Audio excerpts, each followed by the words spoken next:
Good evening. Welcome to the post-launch news conference for Orbital ATK's 6th resupply mission to the International Space Station under NASA's commercial resupply contract. The Cygnus spacecraft is on its way to the space station this evening. The Antares rocket lifted off today at 7:45 p.m. Eastern Time from the Mid-Atlantic Regional Spaceport Launch Pad 0A here at NASA Wallops Flight Facility in Virginia. The Cygnus is scheduled to arrive at the space station on Sunday, October 23rd, with about 5,100 pounds of scientific research and other cargo for the crew. Joining us here at Wallops Flight Facility are two people who will give us the latest status update on the mission. Joe Montalbano, Deputy Manager for the International Space Station Program at NASA's Johnson Space Center in Houston, and Frank Culbertson, President of the Space Systems Group for Orbital ATK. After a few opening comments, we'll take your questions. For those on the phone, if you have a question, please press *1 at any time. For those following us online, please use the hashtag AskNASA. Joel? Well, what a great launch. Just fantastic. The International Space Station program is glad to have another Cygnus in orbit. We'd like to thank Orbital ATK, the Mid-Atlantic Regional Spaceport, the state of Virginia, the NASA team here at Wallops, the heroes at Bermuda that were able to recover after the Bermuda hurricane, and just a fantastic team getting us to where we are today. As you said, just a little over 5,000 pounds of cargo going on board. We're looking forward to seeing that. New science and research hardware. We have some life support hardware, some crew provisions hardware, just to name a few. We've had to delay the berthing till Sunday, and that allows us time to get the Soyuz spacecraft that's going to launch this Wednesday. That'll launch this Wednesday out of Baikonur, Kazakhstan. They'll have a docking on Friday, and then some crew time to get reconfigured, and then we'll have a berthing early morning on Sunday, just after 7 o'clock Eastern Time. So once again, on behalf of the Space Station program, thank you. Just awesome, and congratulations to everybody involved. Thank you very much, Joel. It is a very exciting night. Why don't we go ahead and show a video of the star of this evening's show, and we'll give you a chance to see what that looked like, and then we can talk about more specifics. So there's Antares on the pad. I'm not sure where we are in the count on this video, but hopefully we're very close to liftoff, because I've run out of things to say about it. Okay, here we are. Ignition. It came off the pad quicker, actually, than the previous version of Antares. We were happy to see that. Very bright, overpowers the cameras, but you could see it climbing into the night sky. In launch control, we could feel the rumble, feel the roar coming through the building after a few seconds, and that's always a good feeling. And then, of course, watching it and watching the telemetry, it was right on track. It actually did follow the predicted track almost exactly. It hit most of the milestones a little bit early, which is always a good thing. Main engine cutoff was just about right on time. Coasted for a few seconds, and then the second stage ignited and took us into orbit. Our eventual orbit was actually a little bit higher than we expected. Again, a very good thing. No extra charge from the Flight Systems Group, I heard. But we're at about 368 by 213 kilometer orbit to start with. And then, of course, we'll do additional burns to circularize that and start the chase towards the International Space Station. We have, in fact, deployed the solar arrays. That's always a critical moment so that we can get power from the sun and keep our batteries charged. The solar arrays come out in a somewhat complicated way, but unfurl like a Japanese fan and then rotate into position, and then we can use them to keep the spacecraft powered. We do have over 2,400 kilograms of cargo on board. We're going to loiter for a couple of days and work the orbital mechanics to get close to the station so that when Sunday morning arrives, we're in the right position to make our final approach. And we'll go to 250 meters from the station, pause for a little while, and then finish the approach autonomously and stop at 10 meters where the crew will grapple us with the mechanical arm and then attach us to node 1 on the station, the Unity node. So it's a very exciting time for us, and I want to reiterate what Joel said. Our sincere thanks to the entire team that made this possible. Dave Thompson spoke to the team after the launch tonight, and he talked about how, well, actually, first Charlie spoke and talked about how the company had responded to the mishap 2 years ago and immediately said, we're in the business of providing cargo service. We're going to provide you with a service. And so we flew twice, Cygnus on an Atlas, and now we've returned to Wallops, to our home base, basically, and our home vehicle, and we're going to continue to fly out of here on Antares for the foreseeable future. It is great to be back. It's great to see the way people came together and made this happen. As Dave said, it took a little longer than we thought it would. These things are always harder than you expect them to be in many ways, but it was done right, and that was the most important thing. People don't remember so much when you launch as whether you launch and whether you get to your destination, and that's what we did tonight. We got to orbit, and now we're on our way to fulfill the mission of delivering more cargo to the crew on the station and continuing the very important research that's going on the station. And that is something that we're very much focused on as a company, as a space program, and as a nation, and that's expanding our knowledge of the universe. We are very proud at Orbital ATK to be a part of that, to be a part of human spaceflight, to be a part of exploration, and to be expanding the frontiers of human knowledge. And we intend to continue doing that forever. So, or at least as long as we have contracts. Anyway, it's been a great night. My congratulations to the entire team. Mike Pinkston, the program manager, Scott Lair, the president of Flight Systems Group, provided the leadership. A lot of hard work by a lot of people. Dale Nash and the Mid-Atlantic Regional Spaceport, the Commonwealth of Virginia, and of course the NASA centers that all provided support to this. But especially here at Wallops, we really appreciate the hospitality, appreciate the hard work, and appreciate you all helping us make this happen. So, happy to take your questions. Thank you all very much. Thank you. We'll now take questions from folks here in the room as well as folks on the phone using *1 to enter the queue at any time and using the hashtag AskNASA online. Go back here. This one's most definitely for Frank. It's both technical and then there's a second emotional part. First of all, congratulations on returning to service, Jason Ryan, Spaceflight Insider. The technical part is there was a delay from 740 to 745. Can you provide us some information about that? And I've been covering the space program for about 10 years, and I don't think I've ever heard a NASA administrator say that he will go to his grave being thankful that he knew the CEO of a company. What did that feel like? Well, actually, that was a great feeling. As it turns out, by coincidence, Charlie Bolden, Dave Thompson, and myself are all from South Carolina, all from about the same era. So it's a nice connection we have in that regard. Dave, as the founder of Orbital Sciences, one of the two companies that came together for Orbital ATK, has known Charlie for a long time. We've got a lot of good business with NASA, and Charlie and all of NASA have been a big supporter of the things we do. But I think they also see us as a big supporter of achieving their goals. And so it's a great partnership. And so, yeah, that does feel good. What was happening late in the count was a lot of things were going on, and the launch conductor decided that to make sure that we didn't miss anything in the checklist, to add 5 minutes to the time. That was certainly within our allowable window. It made sure that nobody skipped anything. It made sure that all the things that we were dealing with, and this was the first time we've flown in 2 years out of here and with this team, was going to be done right. And so I think it was a great call on his part. The team reacted quickly, readjusted, got the clock changed, and just kept right on chugging. And as you saw, it worked out great. So that's what a well-trained team does, and I'm very proud of the folks to be able to do that. It was a great cooperation with the NASA range and the test director, as well as the entire Orbital ATK team. All right, let's go over here.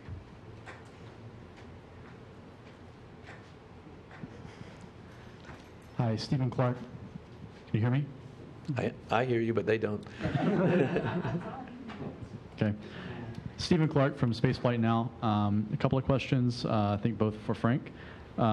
First of all, you mentioned, maybe the rocket was a little hot getting into orbit, a little higher orbit than you expected. What does that tell you about the performance of the upgrade to the Antares? And do you have any results from your first look at telemetry of the RD-181s? And my other question is, in the 2 years since the Orb-3 mishap, you ordered 2 Atlas Vs, you bought new engines, you helped pay for the repairs to the launch pad. Can you give us any idea or some color on how much this actually cost your company in terms of money to get to this point? Thanks.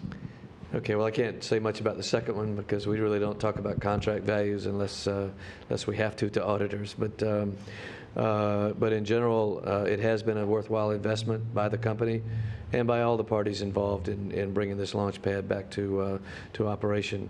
And then, of course, the investment the company made was well over $500 million just beginning this program to begin delivering cargo to the space station. And I think it's worthwhile for the country for us to do that. The performance of the rocket was even better than we had expected. Since it was the first flight of this configuration, we had fairly conservative estimates of what the results would be. The first stage was a little bit above what we expected, but I wasn't too surprised by that. We didn't have the heaviest possible load, and the engines did perform very well. And then the second stage was actually the first time we have used this particular configuration, the Castor 30 XL. So we had fairly conservative estimates of how it would perform. As a solid rocket, it's a little bit different in terms of we can't throttle it. It's going to be what it is, and it did do a good job and put us at a little bit higher altitude than we had expected. But again, that's a really good thing, and so we'll take advantage of that.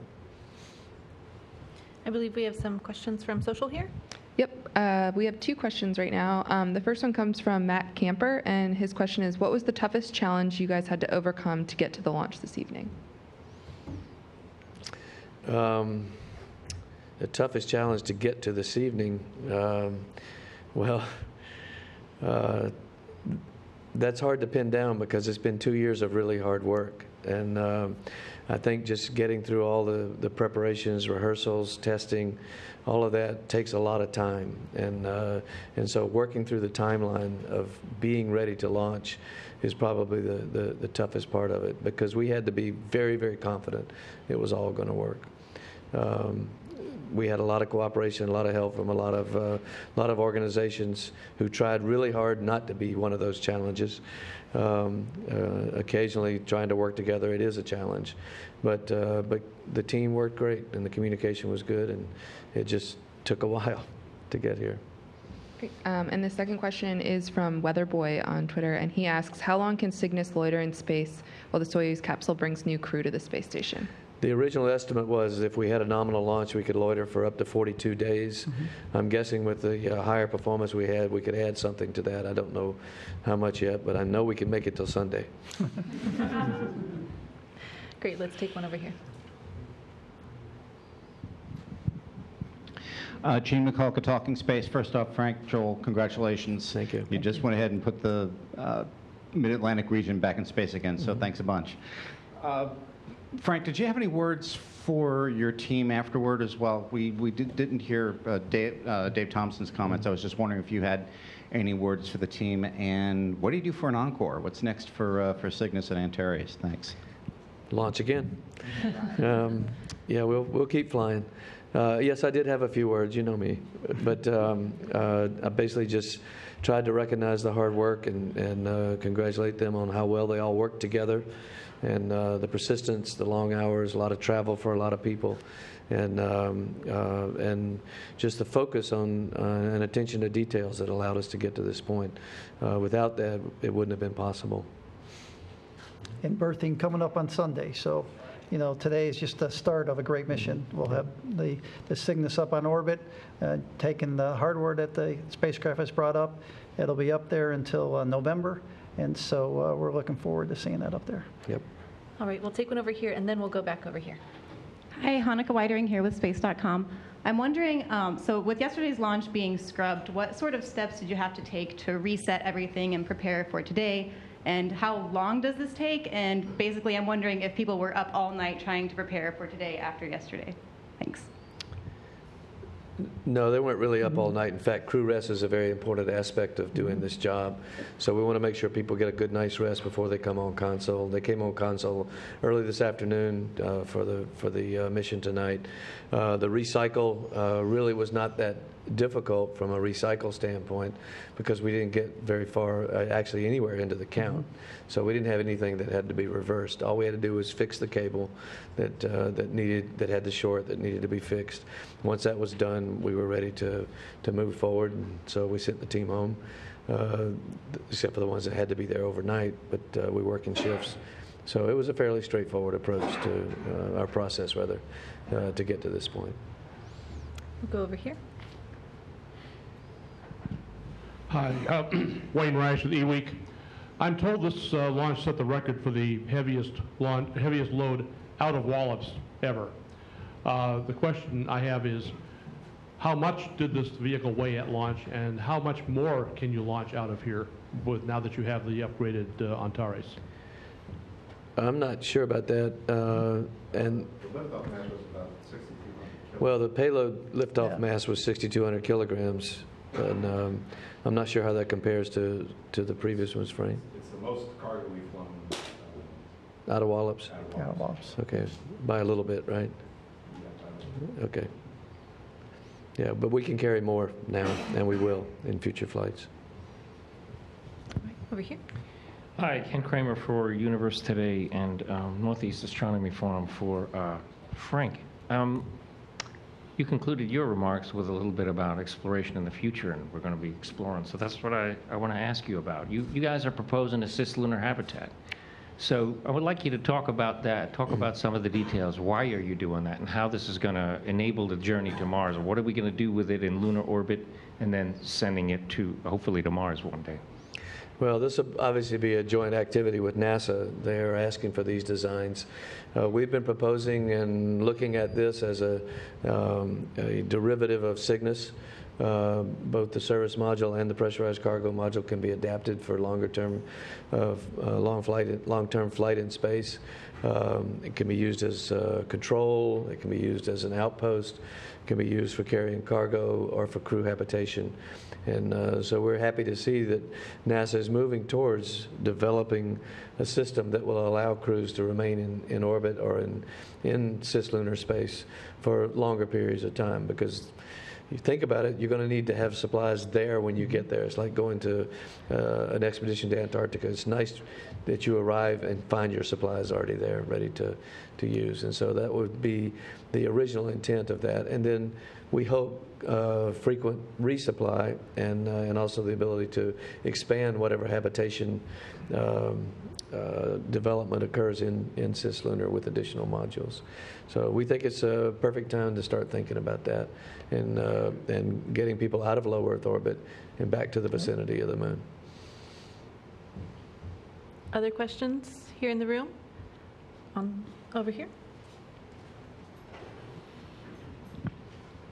Hi, Janet Heaton, part of the NASA Social. We actually had a question from Robert Strickland on Twitter asking why no live onboard cameras on the rocket tonight.